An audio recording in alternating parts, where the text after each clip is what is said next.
नमस्कार, पोल पाथ में आपका स्वागत है और मैं हूं प्रतिमा सिंह। आज फिर हम कुछ प्रश्नों की प्रैक्टिस करेंगे। ये डेली प्रैक्टिस है, लेकिन अभी बीच में 2-3 दिन कुछ रीजंस थे तो उस वजह से प्रैक्टिस नहीं हो पाई।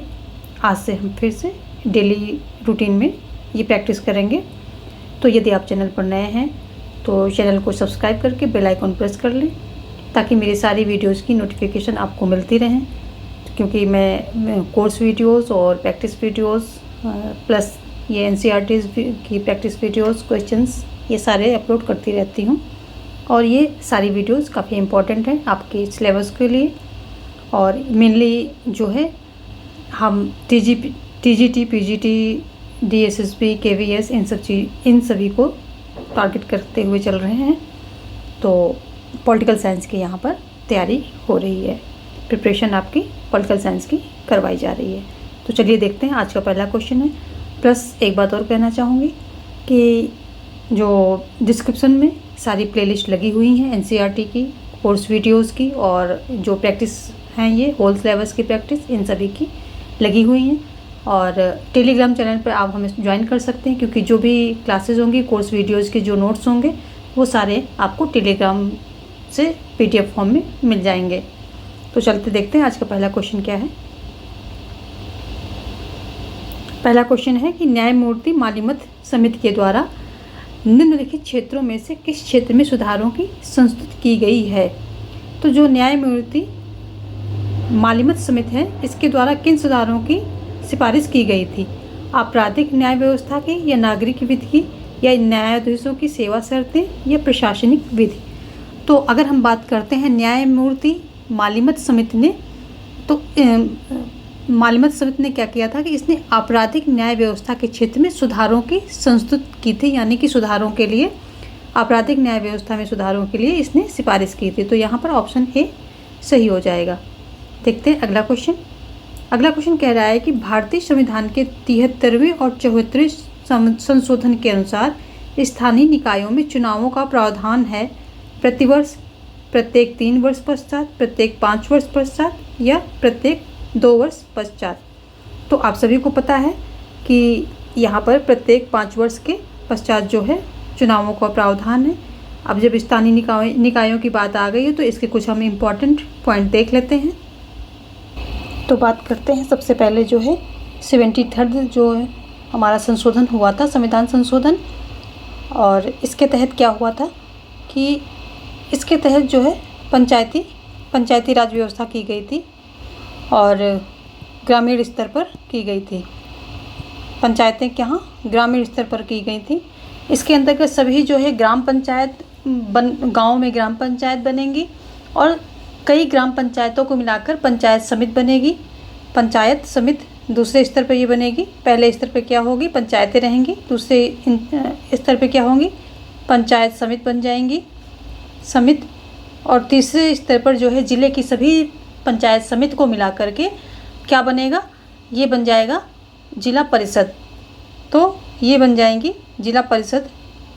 और अगर हम जिला परिषद की बात करें, जिला परिषद इसकी बात करें तो इसमें कौन कौन से जो है सदस्य होते हैं? तो जिला परिषद में उस ज़िले के लोकसभा, विधानसभा क्या होंगे? लोकसभा और विधानसभा, उस ज़िले के जो लोकसभा और विधानसभा के लिए चुने गए सांसद होंगे वो उसके सदस्य होंगे, यानी कि जिला परिषद में सदस्य बनेंगे।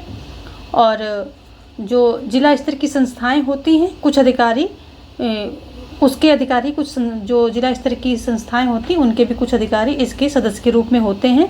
और जिला परिषद का प्रमुख इस परिषद का राजनीतिक प्रधान होता है। तो ये सब जो है ग्राम पंचायत की बातें हो गई। और 73rd कौन सा? 73rd संशोधन के द्वारा इसका जो है प्रावधान किया गया है। 1992 में ये होता है। अगला क्या होता है? और इसमें क्या है? 29 सब्जेक्ट दिए गए हैं, 29 सब्जेक्ट रखे गए हैं, और 11वीं अनुसूची में को जोड़ा गया है, 11वीं अनुसूची। और इसमें जो है पंचायत के कार्यों के लिए इनकी जिम्मेदारियां, रिस्पॉन्सिबिलिटी, ये सब, इन सब को निभाने के लिए 29 सब्जेक्ट इसमें रखे गए हैं। और ये राज्य पर डिपेंड करता है कि इनमें से वो कितने सब्जेक्ट पंचायतों के सुपुर्द करेगा। और 11वीं अनुसूची में ये सब्जेक्ट रखे गए हैं। इसी तरह सेम ईयर में यानी कि 1992 में 74th अमेंडमेंट होता है। ये किस लिए होता है? ये जो शहरी क्या होते हैं, स्थानीय निकाय होते हैं, उनके लिए होता है, यानी कि आप इनको नगर पालिकाएँ बोल सकते हैं, नगर पालिकाएँ। ये 74th जो है अमेंडमेंट के द्वारा होता है। और ये जो है इसके लिए 12वीं अनुसूची जोड़ी जाती है। 12वीं अनुसूची में इसके सब्जेक्ट दिए गए हैं। और अगर हम बात करें इनकी नगर पालिकाओं की, तो छोटे जो शहर होते हैं उसमें नगर पालिकाएँ होती हैं, बड़े शहरों में नगर निगम होते हैं। देखिए एक एक पॉइंट नोट करते रहिए, कहाँ से क्वेश्चन बनेगा कुछ पता नहीं चलता है। तो जो बड़े शहर होते हैं, बड़े शहर, यहाँ क्या बनते हैं? नगर निगम। छोटे शहरों में क्या बनती हैं? नगर पालिकाएँ। ध्यान देने वाली बात है, नोट कर लें इसको माइंड में या फिर कॉपी में। और नगर पालिका, नगर निगम दोनों के कामकाज निर्वाचित प्रतिनिधि करते हैं, यानी कि जो निर्वाचन, इनका भी निर्वाचन होता है, निर्वाचित प्रतिनिधि जो है इसके कार्यकाज दोनों के करते हैं। नगर पालिका का प्रमुख, नगर पालिका के राजनीतिक प्रधान होते हैं, जो राजनीतिक प्रधान होता है वो नगर पालिका का प्रमुख कहलाता है। और अगर हम बात करें नगर निगम के पद, जो है ऐसे ही पदाधिकारी, यानी कि जो नगर निगम का प्रमुख होता है उसे मेयर बोलते हैं। बड़े बड़े शहरों में सुना होगा कि मेयर पद रहता है, तो वही होता है।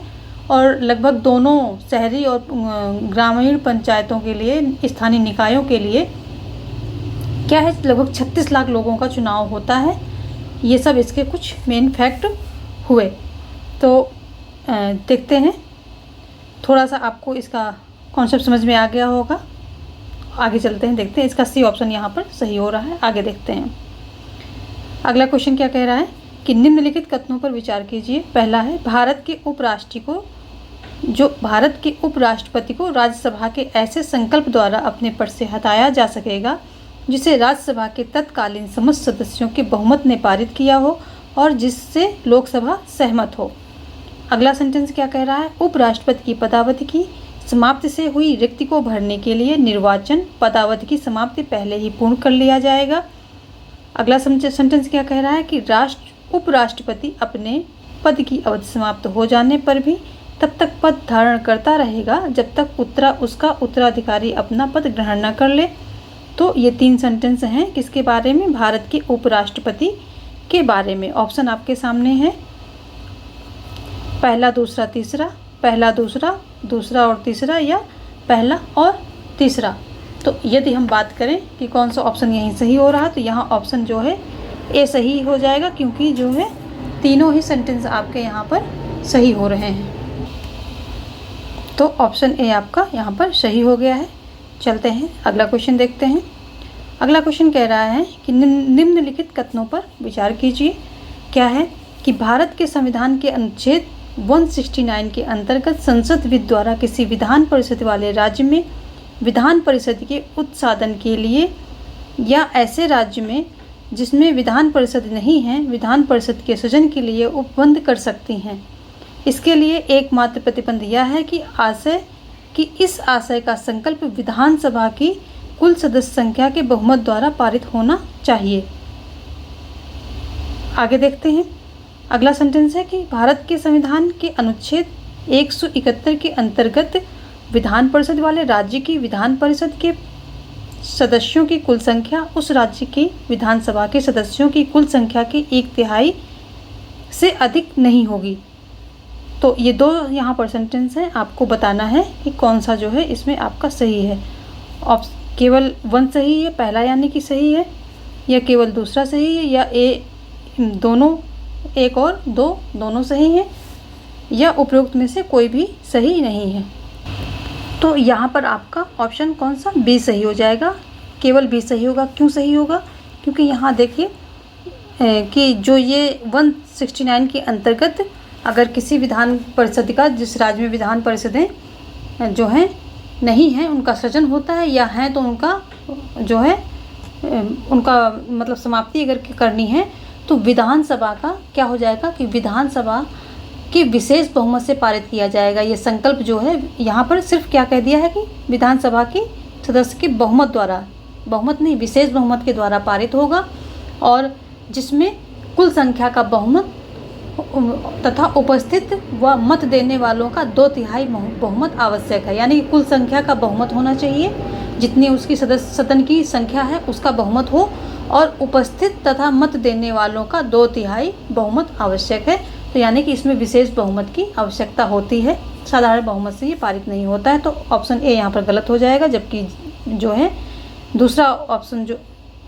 पहला जो है सेंटेंस आपका गलत होगा, जबकि जो है दूसरा ये सही हो जाएगा। तो ऑप्शन बी यहाँ आपका सही हो जाएगा।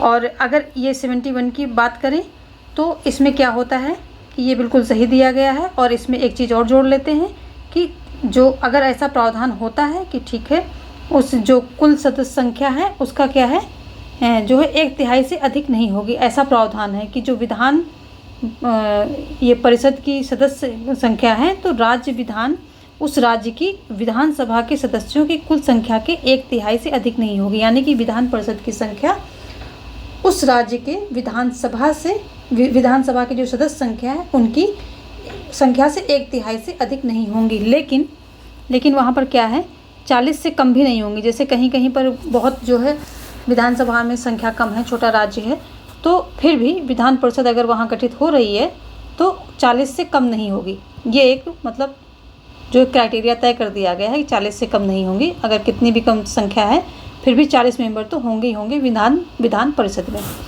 चलिए देखते हैं, ये एक और फैक्ट था इसमें, तो आप देखते रहिए और इसका रिवीजन करते रहिए। आपके भी एग्ज़ाम बस आ ही गए हैं पास। MP वर्ग 1 वालों तैयार हो जाओ, कमर कस लो, क्योंकि अब आपके भी एग्ज़ाम बहुत पास हैं।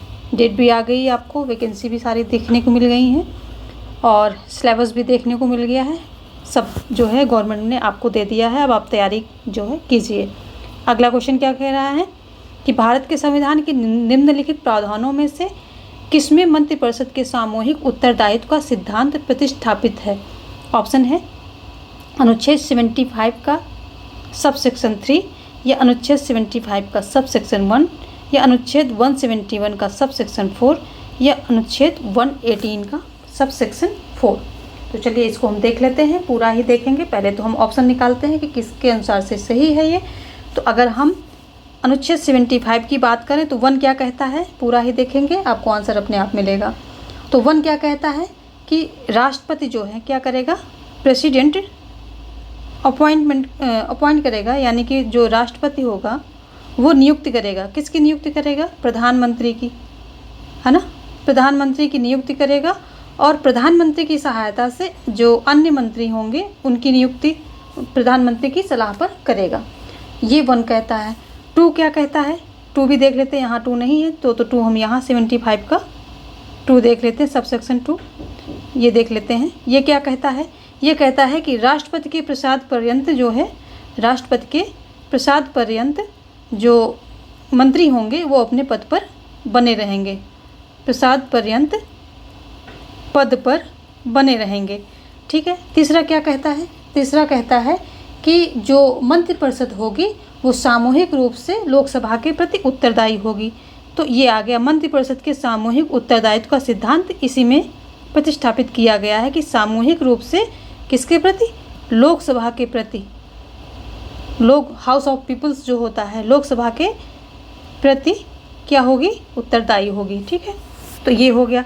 अब हम अनुच्छेद 171 की बात कर लेते हैं। तो 171 में यही किया गया है। 4 आपके मतलब का नहीं है, तो हम 171 का 1 देखेंगे, जिसके अंतर्गत अभी हमने जो बातें पिछले की हैं। इसमें क्या है कि विधान परिषदें जो है, विधान परिषदों की संख्या उस राज्य की विधानसभा के कितना होगी, 1/3 होगी, 1/3 होगी। अभी हमने बात की है, फिर रिपीट कर लेते हैं, आपको याद हो जाए।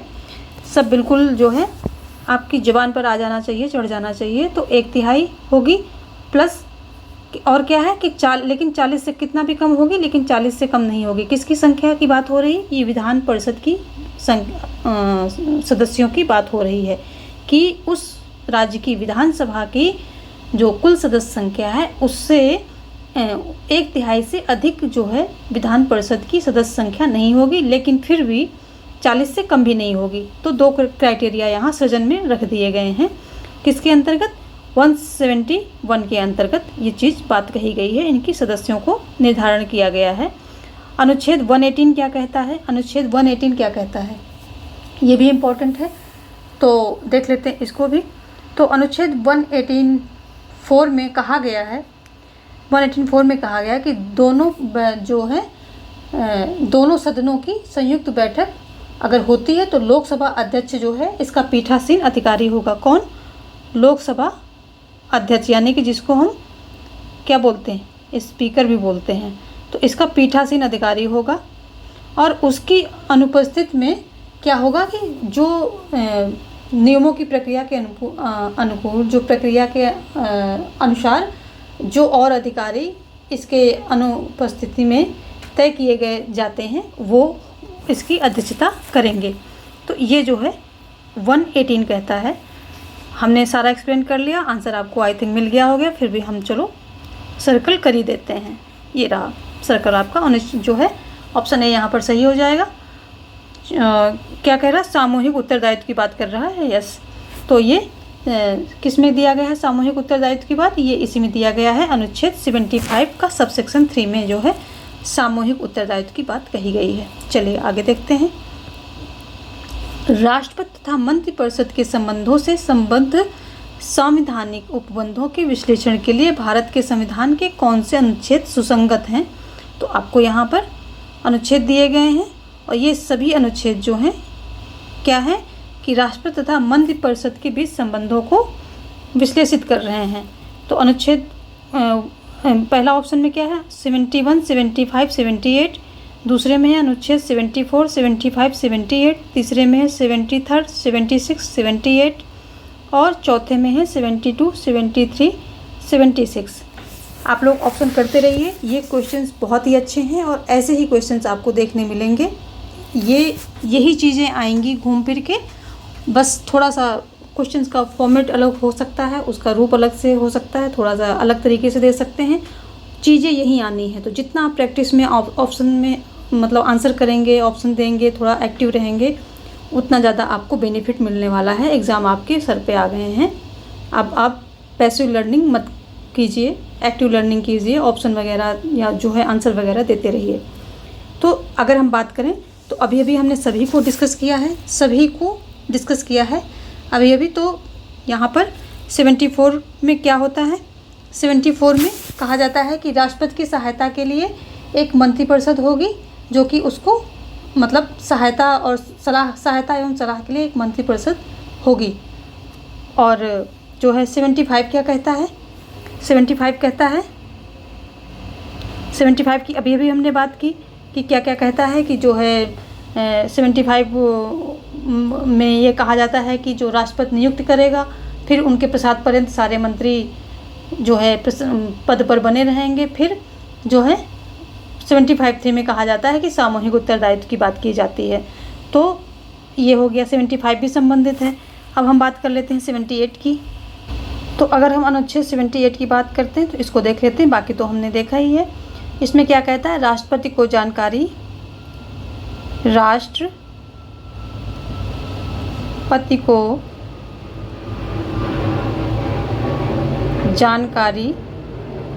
देने आदि के संबंध में, जो जानकारी देने के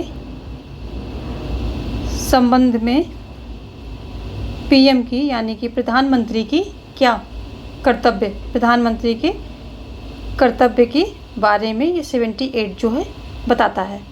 तो हमने सारी चीज़ें देख ली। 75 में जो है नियुक्तियां वगैरह होती। 74 में क्या होता है कि एक जो है 74 क्या कहता है, इसको भी देख लेते हैं। 75 तो अभी हम देख के आ रहे हैं।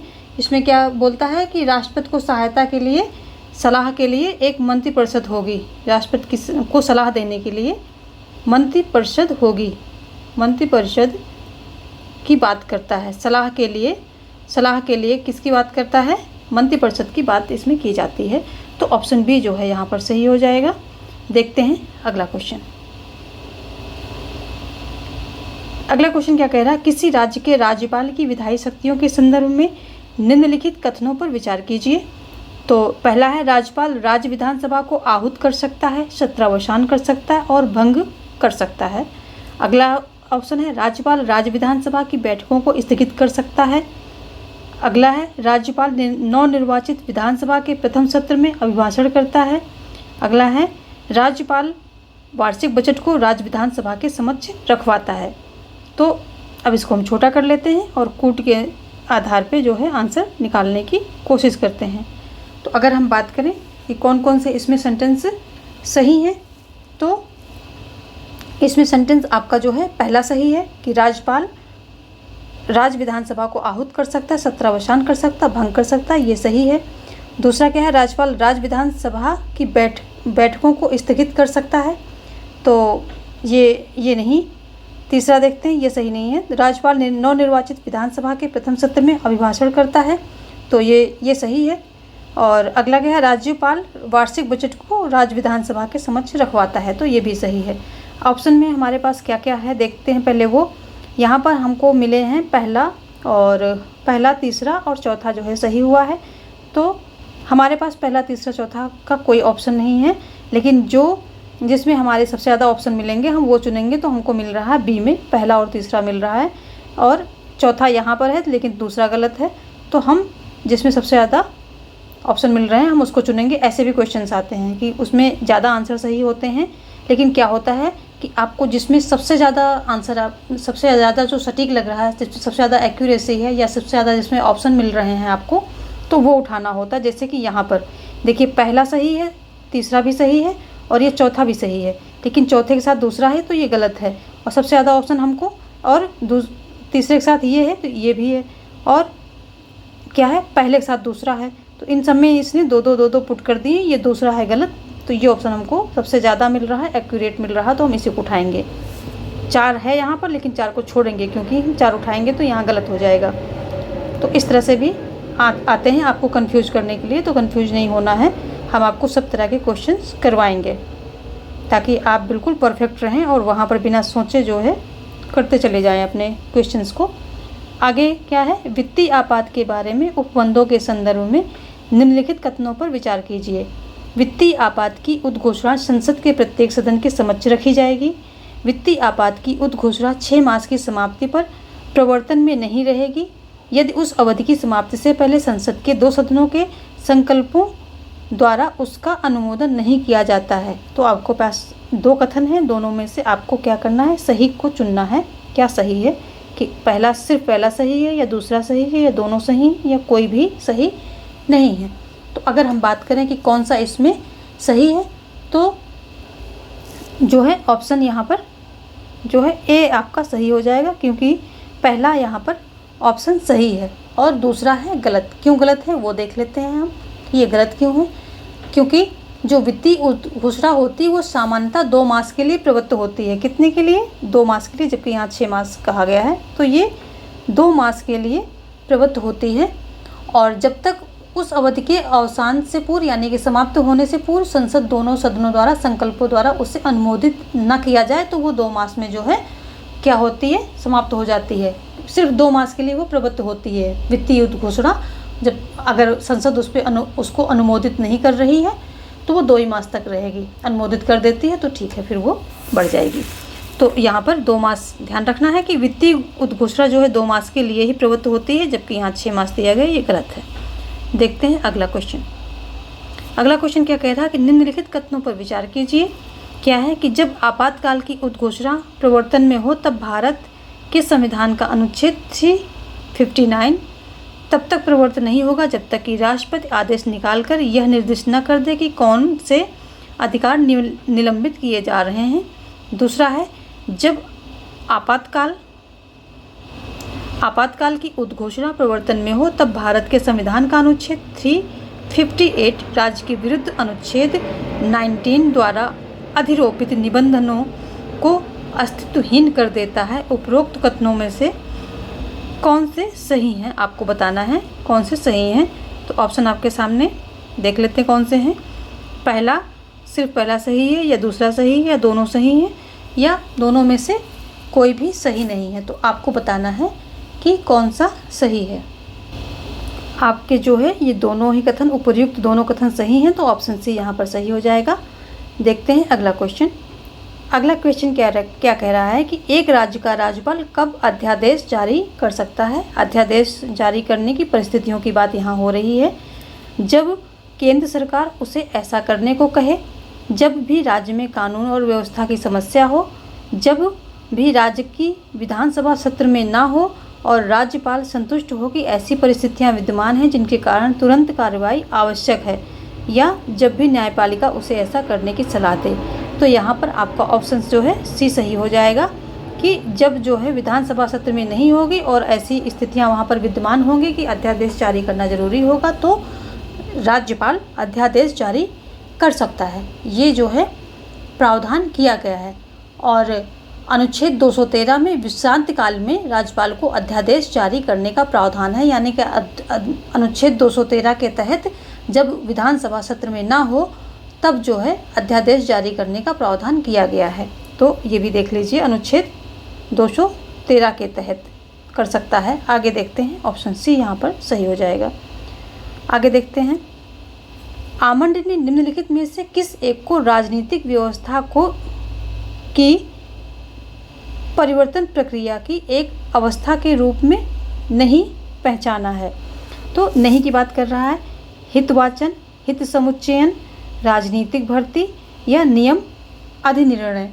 तो हम अगर इनकी आमंड की बात करें तो इन्होंने जो है क्या किया है, तो यदि हम आमंड की बात करें, आमंड महोदय की बात करते हैं, थोड़ा इनके बारे में जान लेते हैं। तो आमंड महोदय ने क्या किया कि आगत निर्गत विश्लेषण जो दिया गया था उसको अधूरा, इन्होंने उसको अधूरा माना और जो इन्होंने अपनी कृत the politics of developing area, the politics the politics of developing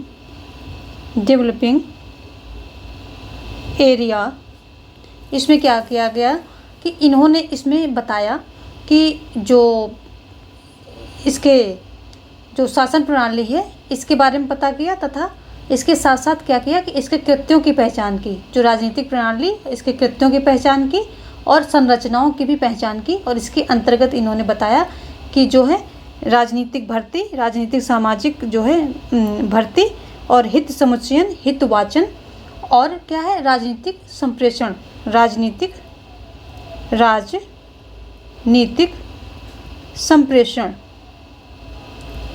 संप्रेषण ये क्या है। तो इनको जो है इन्होंने क्या बताया कि ये जो मेन है ये निर्गत तत्व हैं, ये जो हैं सारे क्या हैं, ये आगत तत्व हैं। इनको बताया चार जो है, चार तरह ये क्या है, आगत तत्व हैं, आगत तत्व हो गए, आगत तत्व। और जो नियम अधिनिर्णय ये जो है ये अनुप्रयोग और निर्माण, ये सब चीज़ें क्या हो गया, नियम निर्माण, नियम अनुप्रयोग, नियम अधिनिर्णय, ये इन सबको इन्होंने बोला कि ये निर्गत तत्व हैं, निर्गत तत्व इनको बोला। तो चार इन्होंने आगत तत्व बोले थे और जो है अंतिम के जो है ये निर्गत तत्व बोले इन्होंने। और प्रथम चार तत्व ही आमंड के विश्लेषण में महत्वपूर्ण हैं, इनको महत्वपूर्ण मानते हैं क्योंकि इनका संबंध राजनीतिक प्रणाली के अनौपचारिक तत्वों से है। अनौपचारिक मतलब जो जिनमें औपचारिकता ना हो, राजनीतिक प्रणाली की औपचारिकता ना हो, तो जो प्रक्रिया के माध्यम से राजनीतिक दलों, दबाव समूहों, स्कूल, कॉलेज के द्वारा स्पष्ट किए जाते हैं। तो ये किसके द्वारा स्पष्ट किए जाते हैं, जो दबाव समूह होते हैं और राजनीतिक दल होते हैं और क्या होते हैं, स्कूल, कॉलेज, इनकी प्रक्रिया के द्वारा ये स्पष्ट किए जाते हैं और इन्हीं को इन्होंने महत्व किया है। कौन है, हितवाचन है, हित समुच्चयन है, राजनीतिक भर्ती है और राजनीतिक संप्रेषण है। तो ये जो है राजनीति की औपचारिक शासन प्रणाली से इनका संबंध नहीं है, ये अनौपचारिक तत्वों में से एक हैं। तो ये सारी बातें कुछ इन्होंने बताई हैं। तो थोड़ा सा आप बहुत ज़्यादा डेप्थ में जाने की ज़रूरत नहीं है, लेकिन हाँ थोड़ा सा आप देखते रहिए इस तरह के क्वेश्चन भी। आगे देखते हैं, सूची 1 को सूची 2 से सुमेलित कीजिए और सूचियों के नीचे दिए गए कोड का प्रयोग करके सही उत्तर आपको चुनना है। देख लेते हैं, उपागम, यहाँ पर उपागम होगा और सिद्धांत है। तो उपागम कौन कौन से हैं, उपागम और सिद्धांत यहाँ पर देख लेते हैं। संरचनात्मक प्रकार्यात्मक हो गया, और संचार सिद्धांत हो गया, सामान्य प्रणाली सिद्धांत हो गया, तर्कसंगत हो गया। यहाँ पर जो है राजनीतिक विज्ञानी हैं, तो राजनीतिक विज्ञानी कौन कौन से? David Easton, Karl Deutsch, Anthony Downs and Gabriel Almond, इतने सारे हैं यहाँ पर। तो हम बात कर लेते हैं, अगर संरचनात्मक प्रकारात्मक है तो ये किसकी है? गैब्रियल ऑमंड की है, गैब्रियल ऑमंड की है, जिसकी अभी भी हम बात कर रहे थे, तो ये आ जाएंगे फर्स्ट पर। संचार सिद्धांत की अगर हम बात करें तो ये कार्ल डायस की है, कार्ल डायस यहाँ पर 2 आ जाएगा, सॉरी यहाँ पर तो 4 आएगा, और गैब्रियल ऑमंड की है। और संचार सिद्धांत किसकी? कार्ल डायस की है, तो यस ये ठीक है, ये 2 आएगा। सामान्य प्रणाली सिद्धांत किसका है? तो सामान्य प्रणाली सिद्धांत जो है डेविड ईस्टन का है, तो ये 1 आ जाएगा। तर्कसंगत वर्ण किसका है? तो तर्कसंगत वर्ण जो है एंटोनी डाउन्स का है, तो ये आ जाएगा यहाँ पर 3। तो 4 2 1 3 हमारा जो है यहाँ पे कूट 4 2 1 3 ऑप्शन डी जो है यहाँ पर सही हो जाएगा। अगला क्वेश्चन देख लेते हैं। निम्नलिखित में से कौन राजनीतिक व्यवस्था के हितवाचक के कार्यों का सर्वोत्तम निष्पादन करते हैं? कौन करते हैं? श्रमिक संघ और जातीय संघ, व्यवसायियों के संगठन और नागरिक समूह, न्यायपालिका और विधि निर्मात्री संस्थाएं। तो कौन करते हैं? हितवाचक के कार्यों का सर्वोत्तम निष्पादन कौन करते हैं? तो ये कौन करते हैं? ऑप्शन हमारा ए एवं बी सही हो जाएगा, मतलब पहला और दूसरा सही हो जाएगा। तो यहाँ पर ऑप्शन जो है सी सही होगा, ऑप्शन सी सही हो जाएगा, जिसमें कि हमारा पहला सेंटेंस और दूसरा सेंटेंस सही है। जो ये अनौपचारिक संगठन हैं, यही जो है सर्वोत्तम निष्पादन करते हैं, हितवाचक के कार्यों का सर्वोत्तम निष्पादन करते हैं। तो यदि हम हित समूह की बात करें तो हित समूह ऐसे समूह होते हैं जो अपने मतलब दबाव बना करके सरकार की नीतियों को प्रभावित करते हैं, लेकिन ये कभी भी अपने सदस्यों को जो है राजनीतिक सत्ता मतलब सत्ता पाने के लिए कभी नहीं, सत्ता पे आसीन कभी नहीं करते हैं, यानी कि सत्ता के लिए कभी ये नहीं करते हैं। ये लोगों के हितों के लिए कार्य करते हैं, और ये उसको पूरा करने के लिए, दबाव बनाने के लिए बहुत सारी जो है जन समर्थन का भी प्रयोग करते हैं, पत्र पत्रिकाओं, रेडियो, टेलीविज़न, इन सब का प्रयोग करते हैं, और जो है लॉबिस्ट वगैरह ये सब भी उसी में आ जाते हैं। तो ये कई तरह के हथकंडे अपनाते हैं, लेकिन कभी भी सत्ता के लिए ये सब चीज़ें नहीं करते हैं। ये एक जो लोगों का हित से जुड़ी हुई जो चीज़ें होती हैं वो उन पर ये काम करते हैं, और उनको जो है सरकार की नीति में डलवाना चाहते हैं, सरकार पर दबाव बना करके। आगे देखते हैं।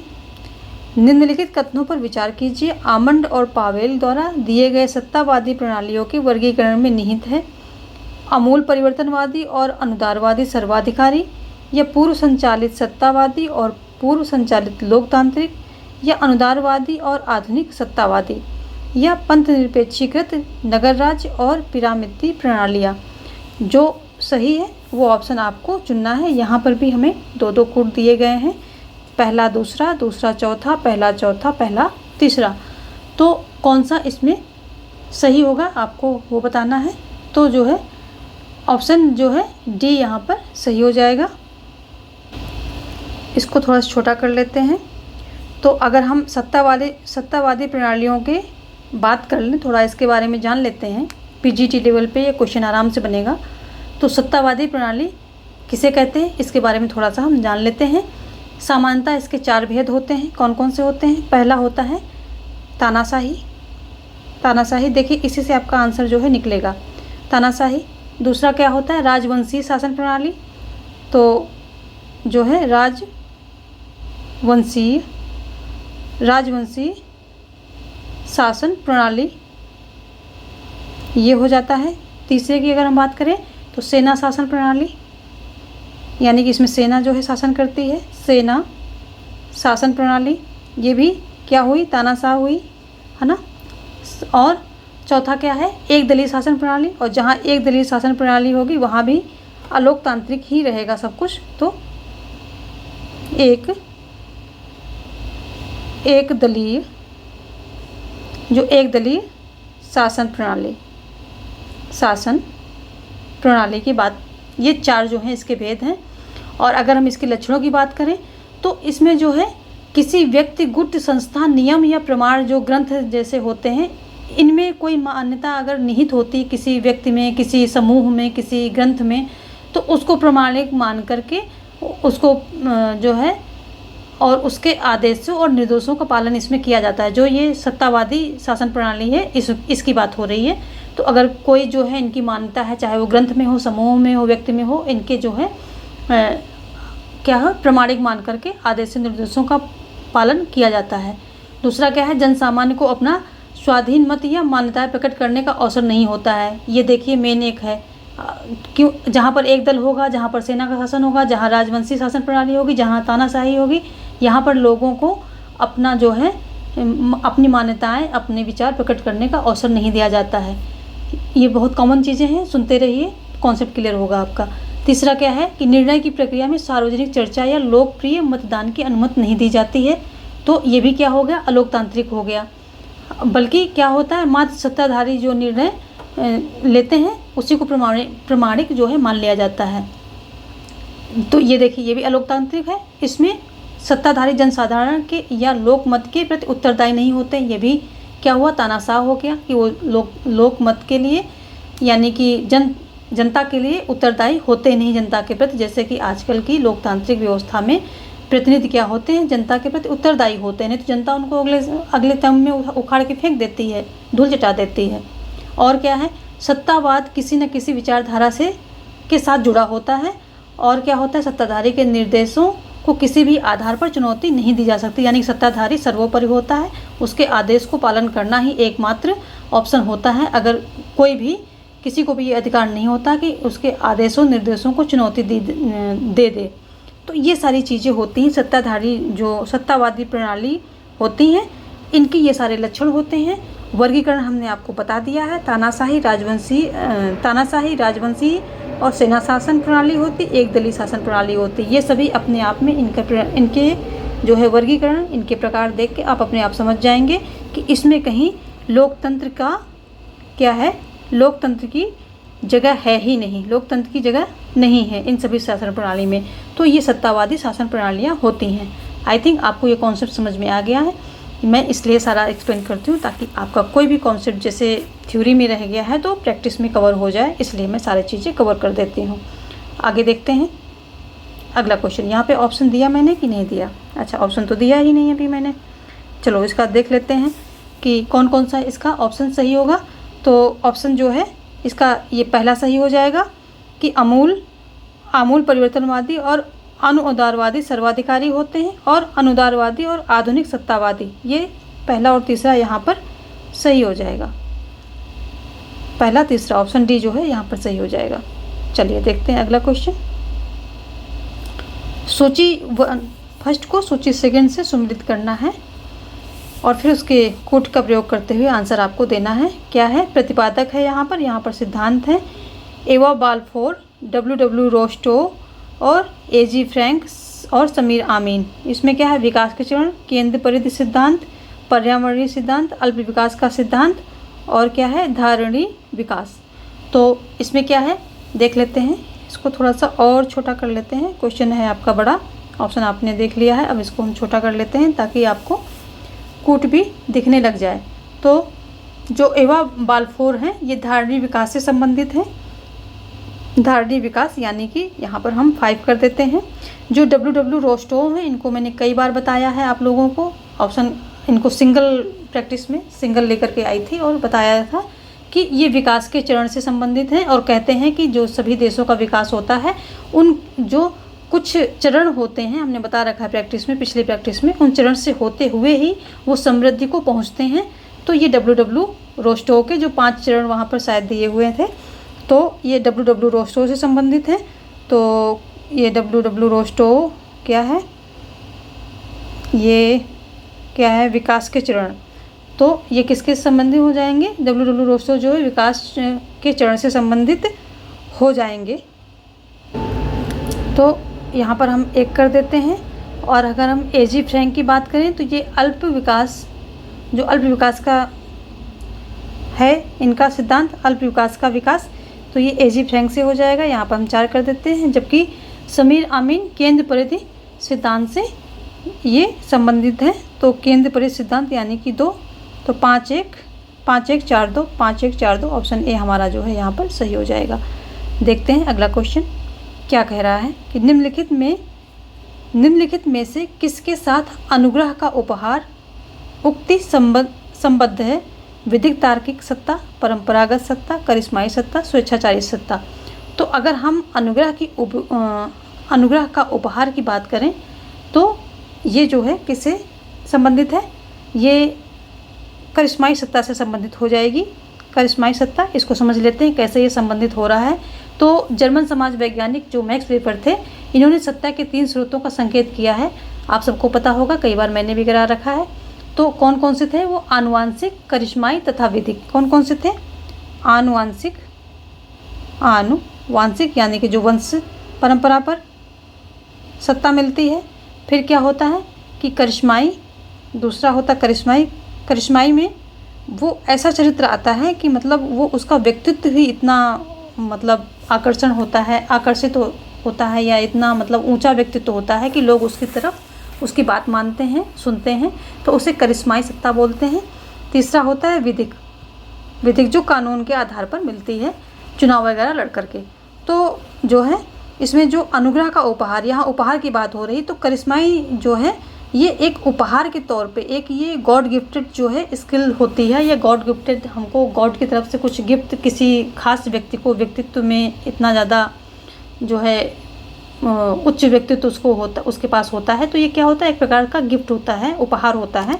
तो हम जो करिश्माई सत्ता है इसी को अनुग्रह का उपहार से ऐसे ही संबंधित कर सकते हैं। करिश्माई सत्ता किसी नेता के क्या होता है कि अनोखे व्यक्तित्व के कारण होती है। उसका व्यक्तित्व इतना अच्छा, अनोखा, ऊंचा होता है, उसके एक इशारे पर भीड़ उमड़ पड़ती है और लोग बड़े से बड़ा त्याग करने को तैयार हो जाते हैं। तो ये सब उसके अंदर विशेषताएं होती हैं, तभी तो उसको करिश्माई बोला गया है। और अगर देखें वास्तव में तो वहाँ नेता के व्यक्तित्व से प्रभावित होकर लोगों द्वारा किया गया अनुग्रह है, इसीलिए इस प्रकार की सत्ता को गिफ्ट ऑफ ग्रेस जो है कहते हैं। गिफ्ट ऑफ ग्रेस किससे भी इसको जानते हैं। तो ये सारी बातें हो जाती हैं। अनुग्रह का उपहार इससे संबंधित है क्या? करिश्माई सत्ता। ऑप्शन सी यहाँ पर सही हो रहा है। अगला देखते हैं। अगला क्वेश्चन क्या कह रहा है? नई अंतर्राष्ट्रीय आर्थिक व्यवस्था की प्रमुख विषय वस्तु निम्नलिखित में से कौन सी है? आत्मनिर्भरता, वैश्वीकरण और उदारीकरण। तो ऑप्शन है आपके सामने, क्या है? केवल एक है, केवल 2 है, या दोनों है, या दोनों में से कोई नहीं है। तो कौन सा आपको इसमें से बताना है कि कौन सा ऑप्शन आपका सही है। तो यदि हम बात करें नई अंतर्राष्ट्रीय आर्थिक व्यवस्था की, तो इसमें क्या है? 1972 में क्या अंकटाड की स्थापना के साथ ही अंतर्राष्ट्रीय आर्थिक व्यवस्था की मांग जो है शुरू हो जाती है। और प्रमुख मांगों में देखें तो क्या होता है कि संसाधनों का हस्तांतरण, तकनीकों का हस्तांतरण, विश्व व्यापार के नियमों में संरचना परिवर्तन और बाजार की संरचना में विकासशील देशों के उत्पादों को जो है स्थान मिले, संख्याओं में परिवर्तन, ये सारी चीज़ें जो मेन मांग थी इसके अंतर्गत नई अंतर्राष्ट्रीय आर्थिक व्यवस्था के अंतर्गत रखी गई थी। तो यहाँ पर ऑप्शन सी जो है सही हो जाएगा, पहला और दूसरा दोनों। थोड़ा सा कॉन्सेप्ट देखते रहिए, आप घबराइए मत। अगर टफ लग रहे हैं क्वेश्चंस तो वो धीरे धीरे जैसे ही आप हमारी प्रैक्टिस में आते रहेंगे डेली, तो ये सारे इजी आपको लगने लगेंगे। क्योंकि आज सुना, पहली बार सुना तो टफ लगेगा, 2-4 बार सुन लेंगे उसी चीज़ को तो वो आपके माइंड में सेट हो जाएगी। तो इसलिए परेशान नहीं होना है, अभी टाइम है आपके पास 3 महीने का, तो तब तक आप परफेक्ट हो जाएंगे। बस आप डेली जो है प्रैक्टिस में आते रहिए। तो निम्नलिखित अगला क्या कह रहा है कि निम्नलिखित कथनों पर विचार कीजिए। हित समुच्चयन वह कार्यकलाप है जिसमें व्यक्तियों और समूहों के राजनीतिक मांगों को नीतिगत कार्यक्रमों में संयोजित किया जाता है। दूसरा है बड़े राष्ट्र प्रायः किसी नीति के पीछे संस्थानों और हितों के समुच्चयन के विशिष्ट प्रयोजन हेतु अधिक विशिष्टीकृत संगठनों का विकास करते हैं। ऑप्शन देख लेते हैं कौन सा है।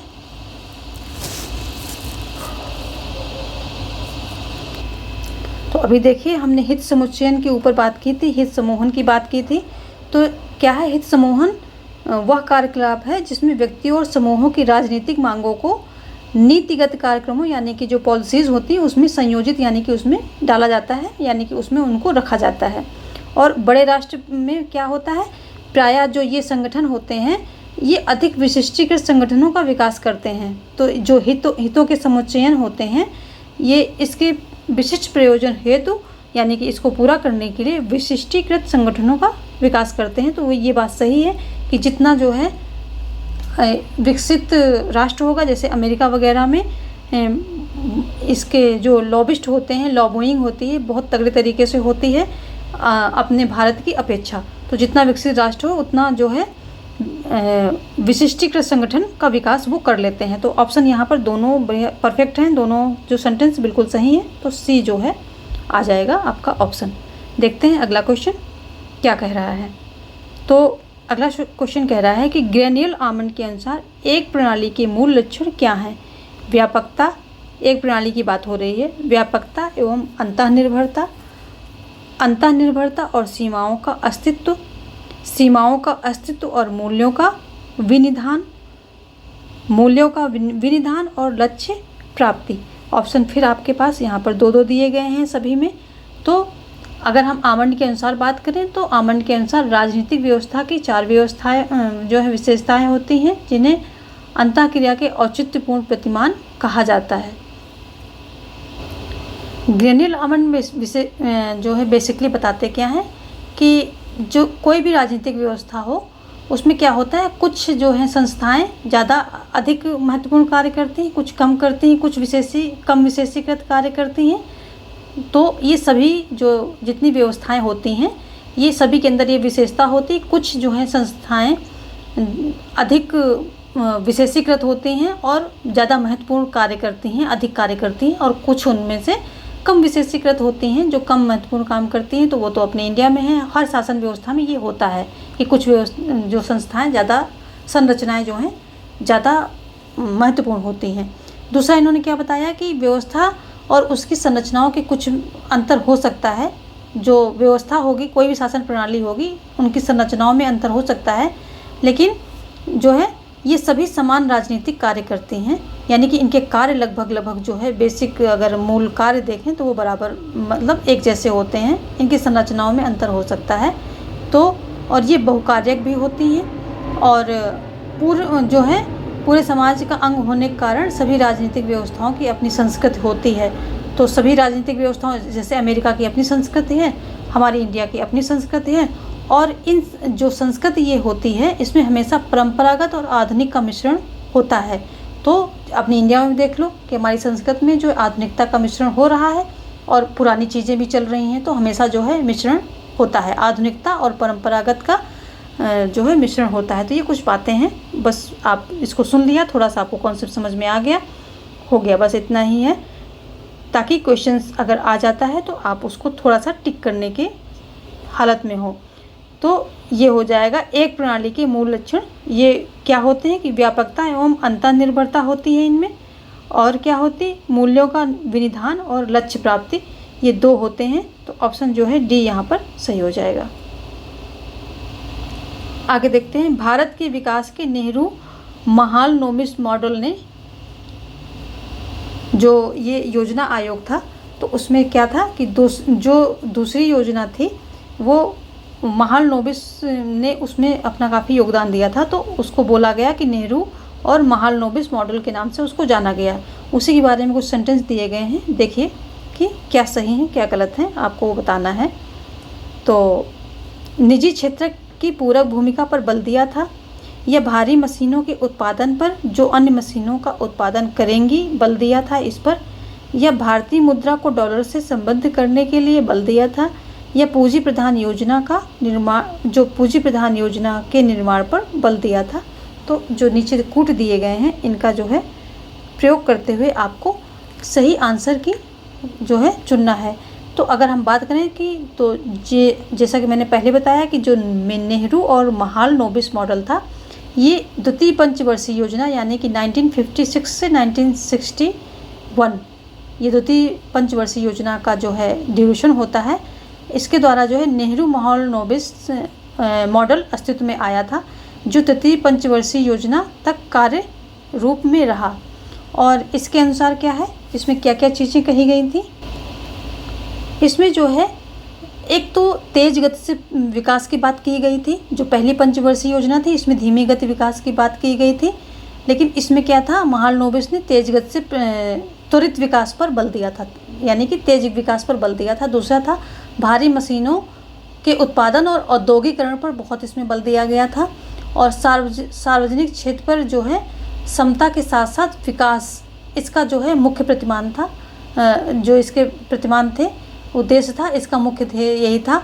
और साथ ही पूंजी प्रधान योजना निर्माण पर बल दिया था। तो यहाँ पर हमको 2 सेंटेंस जो है मिल रहे हैं महालनोबिस मॉडल से। तो कौन सा, भारी मशीनों के उत्पादन पर बल दिया था और पूंजी प्रधान योजना के निर्माण पर बल दिया था। बाकी समता पर, समता सार्वजनिक क्षेत्र पर समता के साथ विकास पर बल दिया था। और त्वरित यानी कि तेज गति विकास, ये 2 सेंटेंस हमको नहीं मिल रहे हैं, कोई बात नहीं, हमें 2 मिले हैं। तो कौन सा मिला है, दूसरा और चौथा। तो दूसरा और चौथा बी में मिल रहा है, तो बी ऑप्शन यहाँ पर सही हो जाएगा।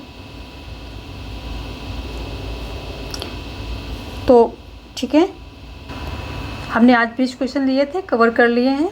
और 20 क्वेश्चन के साथ हमने काफ़ी कुछ देखा, कॉन्सेप्ट को क्लियर किया है। और अब आप लोग कमर कस लीजिए और अच्छे से पढ़ाई कीजिए, कंफर्ट जोन से बाहर निकलिए। और डेली जो है प्रैक्टिस जो अपलोड कर रहे हैं वीडियो, इसमें अच्छे से देखकर अपना सारा कॉन्सेप्ट को क्लियर कीजिए, रिवीजन कीजिए। और भी प्लेलिस्ट लंबी चौड़ी पड़ी हुई है, तो उसमें भी आप देख के अपना कॉन्सेप्ट क्लियर करते रहिए। अब जो है एग्ज़ाम दूर नहीं है, तो आप सभी को बेस्ट ऑफ लक, तैयारी शुरू कर दीजिए। धन्यवाद। मिलते हैं कल कुछ और प्रश्नों के साथ।